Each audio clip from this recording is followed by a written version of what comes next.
Joining me now is Nationals leader David Littleproud. David, good to see you. Thank you so much. I want to firstly get your reaction to the fact that $500,000 or close to it has been spent on welcome to countries by government. How do you feel about that? Yeah, well, these welcome to countries have become more about the money than the meaning. And there's no need to spend that sort of money for departments to have their own welcome to country, to get cultural training on how to do welcome to countries. That's obscene. Anthony Albanese's already wasted $450 million of your hard-earned money on a failed voice referendum, where Australians made it very clear, on the very clear principle that not only do we want more bureaucracy, but we live by a simple tenet in this country. No matter your race, no matter your religion, we're all equal, all 27 million of us.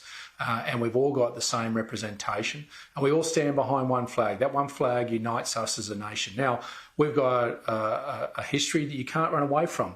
But we've got a history we should be proud of. Yes, there were some mistakes that we made, but we've been big enough to face up to them ourselves without someone else having to tell us, and to make sure that in this country, no one is left behind.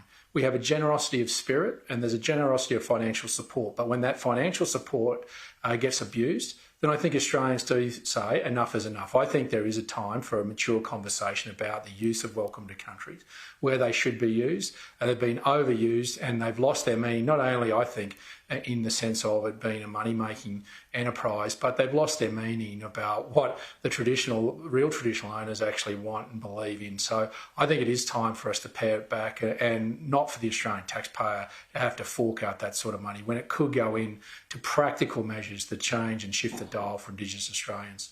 And to actually closing the gap, and this is ridiculous, it's become a business model now, and we're the ones who are paying for it. Now, look, let's talk about the election. Listening to Anthony Albanese today, I felt like he's really running out of material. He fired the unofficial starting gun on the 2025 election campaign, launching a 3-state blitz to start the new year. He's splashing cash in Queensland for a road project. He's then going to travel to the Northern Territory and to WA. But this is when you know he has nothing to show for, when it's just an easy point to just attack the opposition. Have a listen. The 2025 election will be a clear choice. Labor building Australia's future, or a coalition determined to return Australia backwards and costing more under Peter Dutton. Yeah, David, as I said, I think running out of material there. Is this the unofficial start to the campaign, though, in your view? Yeah, well, it is. And look, the fact that he started so early says that things don't look as good as what he'd like them to be. The fact that he's come back early and he's spending a lot of your money. You don't solve the nation's problems by keep spending your money, because ultimately it runs out and you can't keep paying tax. You have to fix the fundamentals, and to fix the fundamentals in this country is not more government, it's less government, because the people who create jobs in this country are small business people, not governments. The only jobs we create, you pay for. So you've got to fix the fundamentals, proper industrial relations policy and a proper energy policy that'll drive down inflation, drive down your interest bill. And that's about having a mix, not an all renewables approach. That's the common sense solution, the strong leadership that Peter Dutton and I'll bring as a coalition if we're given the opportunity to lead. And that'll start the very first day. We'll get on with the job. We won't have this reckless spending, and we'll fix the fundamentals by pulling the policy levers on energy and on immigration. We'll determine who comes to this country, the skills they have and where we want them to live. If we've got a housing crisis, we might start to think about bringing some sparkies, some plumbers and some tilers, rather than dog groomers and martial arts instructors and brothel managers. So we're just going to bring some common sense. And when you see today splashing $7 billion on the Bruce Highway, just put this into perspective how desperate he's become and how lack of vision he has had, is that he ripped $488 million out of the Bruce Highway funding when he got into power. That was over nearly $109 million that would have been spent on upgrading the Bruce Highway since he came to power. Now he's, for some reason, had an epiphany. While over that period, in the last year alone, sadly, there's been over 40 lives lost on the Bruce Highway, that now he decides in some moment of desperation he's going to go back to an 80-20 split that he took away from the funding of that. I mean, this guy is bereft of ideas. He's desperate and delusional, and unfortunately Australians have paid the bill. Absolutely. Running out of material, David Littleproud.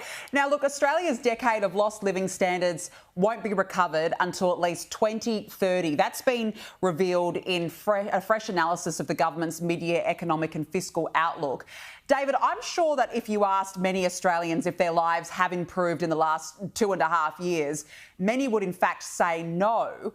But this analysis suggests that there is more pain to come. Yeah, well, look, I think Australians will ask themselves the next election, do they feel better off after 2.5 years of Anthony Albanese?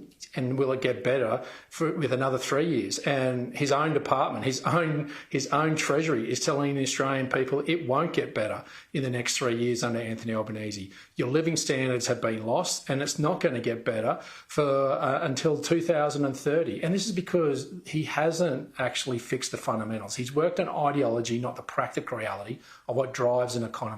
Our job as a federal government is to get out of people's lives and get out of business lives as quickly as can, and that's proper industrial relations policy, proper energy policy, short term, a lot more gas. We've got to get gas into the system quickly. That'll bring your bills down in the here and now, but long term, we've got to bring nuclear energy into the grid as well, and then basically have a sensible migration policy. And this all is something that can be done without having to keep giving subsidies. He spent $6.5 billion in subsidies in trying to live up to the promise that he made you before the last election of a $275 reduction in your energy bill. I've gone up by over $700.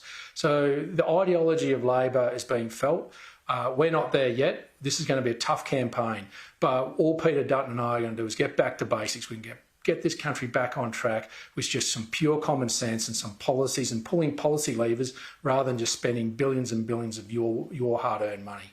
Absolutely. Well, look, it's going to be a fascinating campaign. As I said, it feels like it's the campaign already, but we haven't fired the starting gun just yet. David Littleproud, good to see you. Thank you very much for joining me on the show this evening.